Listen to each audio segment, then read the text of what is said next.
guys, and welcome to another vlog. So in this week's video, I'm going to discuss the reason why I left self-employment and some of the main lessons that I learned from being self-employed and those things that I've carried into my now employed role, and how that has helped to shape the way that I work for another organization.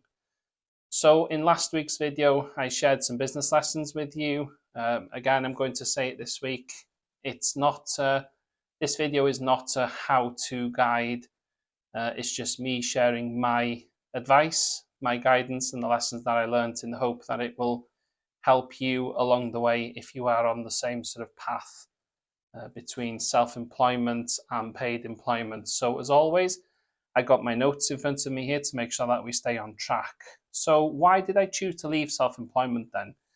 Well, one of the main factors for me was the pressure, the burnout, and also the personal circumstances behind the financials of the business.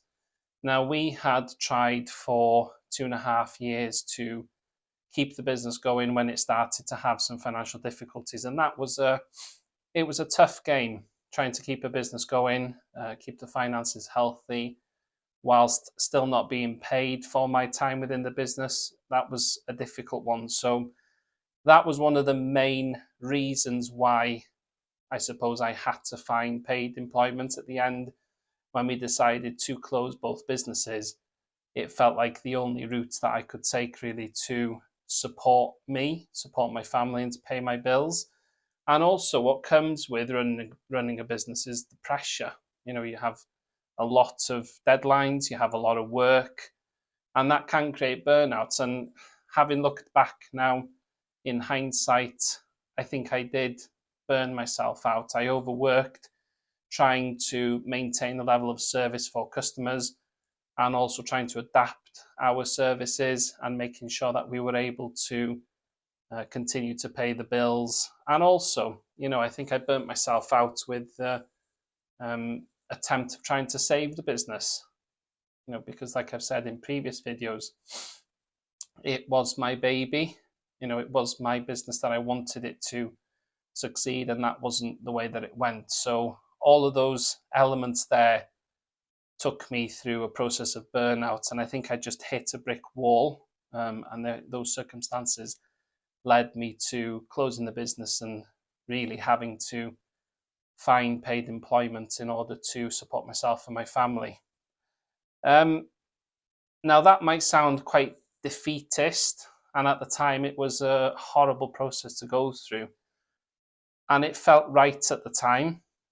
So the practicalities of having a paid role, things like stability, income and routine, having that stable income coming in when you hadn't had very much money coming in for the best part of 2 years felt like a dream, you know. And also I had lost my routine. I think I had been firefighting for so long in the businesses and having to always think on our feet to stay on top of things and make sure that we were keeping the finances under control, and then trying to develop new ideas in the background to keep the business going. That didn't become a routine. It became really just a process of firefighting, and that was quite tough to manage day to day. So, you know, the practicalities really led me towards going into paid employment at the time, because it's what felt right at that moment in time. And also, you know, I felt quite responsible being able to walk away. I felt that that was my responsibility at that moment in time, being able to support my family, support myself financially, as well as being able to better support my mental health and my health and well-being. You know, I felt quite responsible that walking away was probably the best thing to do when you realize that, you know, certain elements of the business was a lost cause. So it was a necessary move. So what do I miss about being self-employed then? Well, obviously, I miss the freedom. I miss being my own boss. I miss being able to create, build, and adapt my own vision as well. You know, the role that I have had now for the last 5.5 years is a fantastic role. I do have a lot of freedom in that role. But I think when you're self-employed, you do have more of the ability to create and scale something of your own. You're able to take your vision forward and adapt it into something that is meaningful to you, and you're able to grow that then through those meaningful actions. And that brings me quite nicely on to plugging a new project that I'm working on at the moment. I don't know if any of you viewers follow me on TikTok or Facebook. You'll have seen that I have updated things recently to talk more about Ambition to Achieve. So I set up Ambition to Achieve 6.5 years ago, and it was a movement that I put together, really, or a project, I should say, that I put together to help entrepreneurs on that starting block. So to go from the idea phase actually into a functioning business and having that support network around them. Now, my current role, I have been doing some elements of that work with businesses, but not doing it at the kind of scale that I had hoped to do so. So the Ambition to Achieve project then is a new project that I will be introducing in far more detail on this channel over the next couple of months. But it's really there to help people from all walks of life with their ambition, their goals and their dreams, whether it be business or in their personal life, and trying to find a solution for them to push forward with that ambition and with those goals and with those dreams. But like I say, I'm not going to go into too much detail about that new project in this video. There will be a whole series on Ambition to Achieve and the elements that are going to make that project as one whole coming up over the next couple of months on the channel. So if you're interested in learning more and potentially becoming part of that journey, then do subscribe, do follow along. As I say, there are lots of information drops going on my TikTok and my Facebook channel. So if you do follow me on there, keep an eye as well, and there'll be more information coming through. So what do I miss about being self-employed? Then to come back onto the subject of the video. And I spoke there about the freedom to create, the freedom to build and adapt my own vision. And also with that then, the pride that brings from being able to create things from scratch. So being able to, as the word of the project says, ambition to achieve, being able to achieve that ambition and having the pride when you see your projects and your ambitions and your goals following through from start to finish into reality. So I think I kind of miss that pride aspect, although I have a lot of pride in my current role. Working with businesses is a fantastic thing to be able to be a small cog in a big wheel and see their successes, and knowing that we were part of that journey, or I was part of that journey, and that small feeling of pride. But there's nothing like, having the pride within your own business of something that you've created and seeing that flourish. And also, I think one of the biggest things I miss is because our business was very much sort of direct to consumer or direct to the customer or customer service based, is having that connection with customers and communities and those customers that we used to serve within the community. Being able to have those kind of conversations with customers, customers who used to visit the cookery school regularly and used to visit the shop or the deli, and having that kind of rapport with them, understanding a bit more about their needs and their lives and what they had going on at the time. I think I missed that kind of connection in the community and being somewhere where a lot of our regular customers used to enjoy coming to see myself and the members of staff as well. So I do definitely miss that connection with customers. And also, I think the most important one here is when you come away from self-employment or a business building aspect, I think you do miss that sense of ownership and that the kind of identity that comes with that. Not that that is boastful or in any way, shape, or form. I don't mean that to be arrogant or big-headed, but you do have a certain identity that comes with being a director of a limited company. People recognize you in that role. People recognize you as the face of the business. So having that sense of ownership is something that, I have missed tremendously. And having that pride of being identified as the owner of that business is something that is, quite difficult to replicate when you're in a paid employment. And it is something that you do miss. Now, I'm going to talk next about some of the lessons that being self-employed and obviously being employed for the last 5.5 years, what lessons I've learned from self-employment, how I then use those lessons in my employed route, and how now, I've got quite a bank of good experience and lessons behind me if I do wish to move on to being self-employed again in the future, and how I can utilize that skill set and that experience to the benefit really of anything that I may do in the future.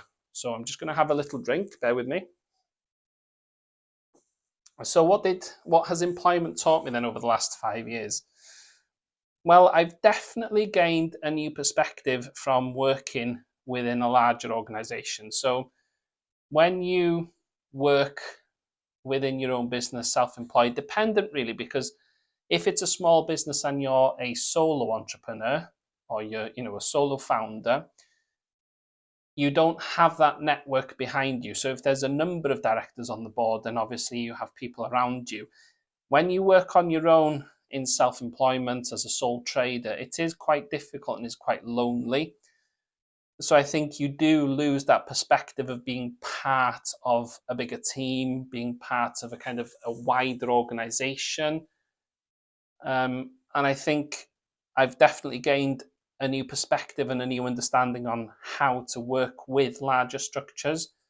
So not necessarily being part of a team, because I have worked in paid employment before.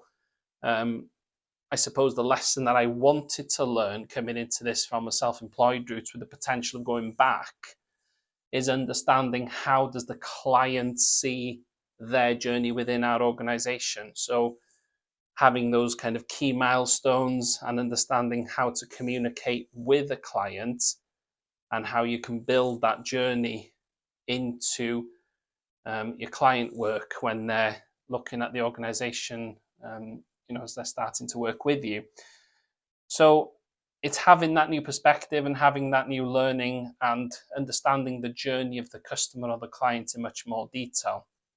And also, I'd lost some collaboration skills, how to work within teams, how to work as, big teams and smaller groups, and working more one-to-one with company owners and working with small groups of company owners. So learning those different methods of collaboration has been really good over the last 5 years. And I think I would say, from my opinion, they have been amplified over the last 5 years since the COVID lockdown and the pandemic, because obviously in the current role that I do, we had to transition to virtual delivery, as I'm sure many other organizations had to do throughout the world.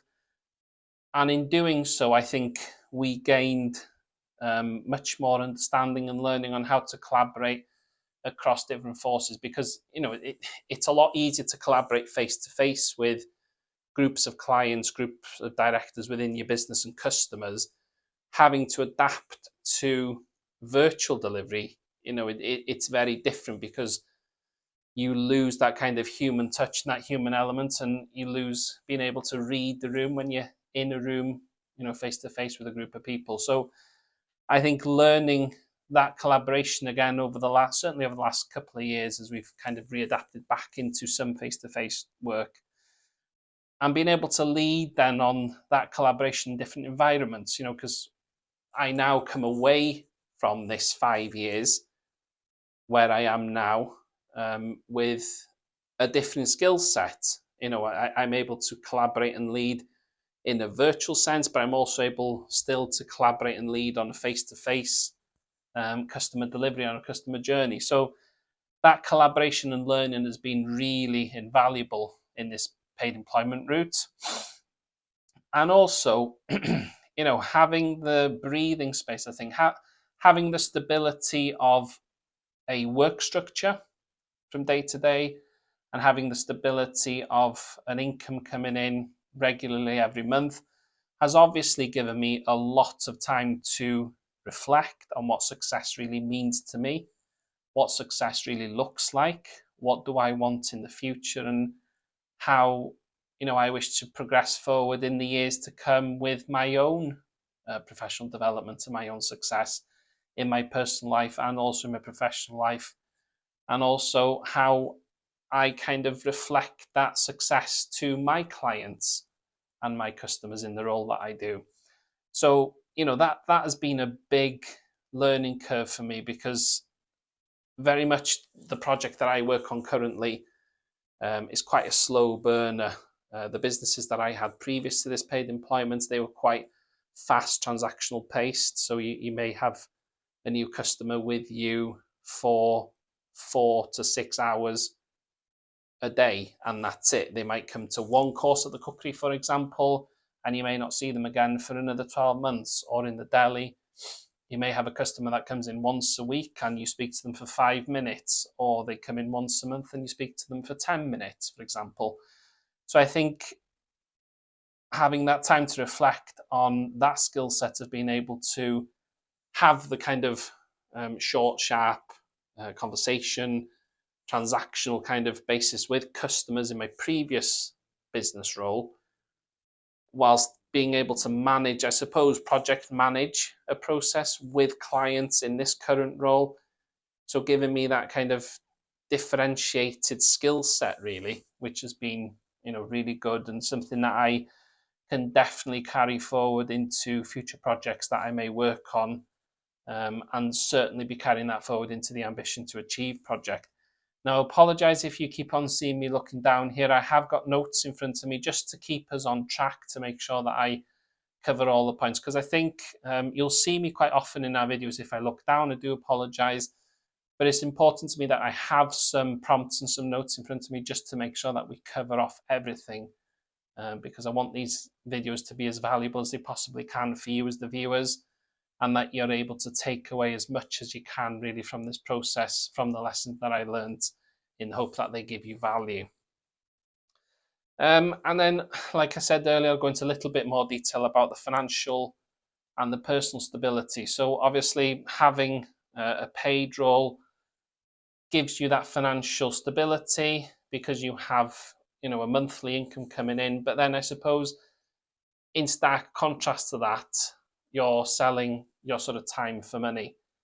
So that, as much as it is financial stability, I suppose that isn't scalable. So if you're coming to this video as a entrepreneur who's just starting out or is looking to scale, then potentially that isn't the right move for you, having a paid role where you're paying, you're giving away your time for money. That obviously isn't scalable in a business model, but it gives you that stability, especially from where I came from to where I am now. I'm far more financially stable than I was 6 years ago.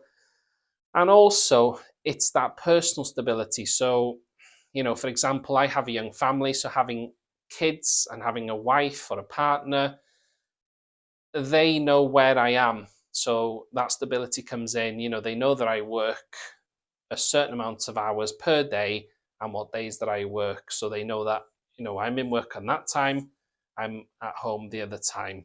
And we have that stability to be able to build family life, to be able to enjoy family life, and also to be able to enjoy holidays and leave. When you take leave from a paid job, you can leave the job behind. Whereas when you are self-employed, then, the hustle is real, isn't it? You work 7 days a week, potentially sometimes 365 days of the year. And, many business people will tell you that their mobile phone is never switched off. Their email address is never unattended. So that can take its toll on you.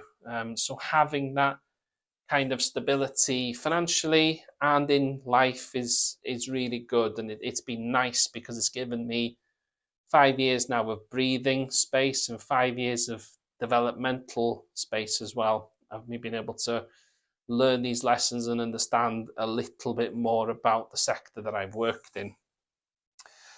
So the real lessons I took from it all then, so thinking now about my 3.5 years self-employed and my 5.5 years now in paid employment, all of that combined together, I think the real lessons I took from it all was the resilience. So facing tough choices, being able to walk away, and being able to still show up. You know, the resilience that I had to find when I started this role 5.5 years ago was incredible. You know, I can remember traveling to my first day in this job, really having a sense of impending doom and fear, because I hadn't worked for somebody for a long time, and it was difficult turning my back on the business. You know, something that was supposed to be my baby, my success, and it hadn't gone that way. So being able to really dig deep was tough. And looking back on that now, 5.5 years down the line, I am, you know, much better placed than I was. But it's definitely built my resilience. I look at life now a lot differently. I look at money a lot differently. My relationship with money is totally different to what it was 6 years ago. And also how I decide what I do. So, you know, the decision making process is very different. I do look at sort of risk in a bit more detail now than when I used to. I don't jump straight in like I used to. So I suppose that, you know, building that resilience across all aspects has been one of the biggest lessons, really. And also with that resilience came clarity. So realizing now I'm at a place of great clarity because I know what I want, and realizing what matters most to me now and what matters to me and my family in the future. I think having that space while I've been employed in this role to be able to reflect on things has allowed me to gain a deeper understanding of exactly what I want and need and how that serves, you know, and affects me and my family, really. And also growth. You know, although I have been in paid employment now for 5.5 years, I've still grown tremendously as a person. You know, the skill set that I've just kind of outlined in this video is massive. You know, it's been a massive journey over the last 6 years, really, to the things that I've achieved. You know, the clients that I've worked with, the success stories that we have been part of. You know, it's massive success and massive growth, really. And, you know, those steps forward as well, and making sure that, you know, I've been trying to reflect on where I am on a quarterly basis so I can keep a track, and then do a kind of end of year roundup so that I'm able to look at how far I've come in that 12-month period, so everything feels like it's progress. Because I think that was one of the big things that I needed to see within my business, and I wasn't seeing it, is steps forward and progress, even if they are, you know, small things, tiny steps. I needed to see that. And I think where I am now, I'm able to see that because I do get, you know, projects from start to finish. So I see completion, I see them from start to finish straight through and see that completion prospect. And that gives me a sense of achievement. And, you know, those are small steps really adding to the lessons that you learn along the way. So that brings my video to an end now. So I just want to do a bit of a reflection, really, just to say that, you know, I continue to learn in this space and I'm carrying those lessons forward with me. And they're definitely shaping the future, my outlook on the future, my outlook on me as a consultant and also a business person. And at the moment, you know, I'm not rushing into anything. Yes, I've got the ambition to achieve Project on the Go, but that's going to be starting as digital content, really, more than anything else. Certainly for the rest of this year, it'll be small incremental steps towards creating a network of digital content similar to these videos that people can access to help them achieve their ambition and put small goals in place to move forward. So that brings my video to an end for this week then. As I've said in the previous one, I am now sticking to quite a rigid structure. There will be a fresh new vlog on here every Sunday night at 6:30. So I always set it to premiere at 6:30 on a Sunday night. So if you are interested and, you know, you're enjoying coming along this journey with me and learning some of the lessons, then please do mark that in your diary. You know, blank out that space to watch it at 6:30 p.m. And if you're enjoying this content and you haven't done so already, please do consider subscribing to the channel. That's the best way to keep in touch with what's going on and the best way to access this content. And if you've liked this video, then please do hit the like button below, because that helps me out. By doing so, it allows the video to be pushed out even further to more people who are on their journey, trying to realize their ambition and realize their goals and their dreams. So for this week then, thank you for coming along. Thank you for watching. If you do have any questions or comments to make, please use the comment box below. It's always nice to hear back from the viewers. If there's anything that you want me to cover, any topics, anything that you're going through that you want to discuss with me, then please do leave a comment on the video. I do my best to reply back to everyone. So that's it from me for this week then. Thanks for watching. Take care, and I'll see you all again soon next week.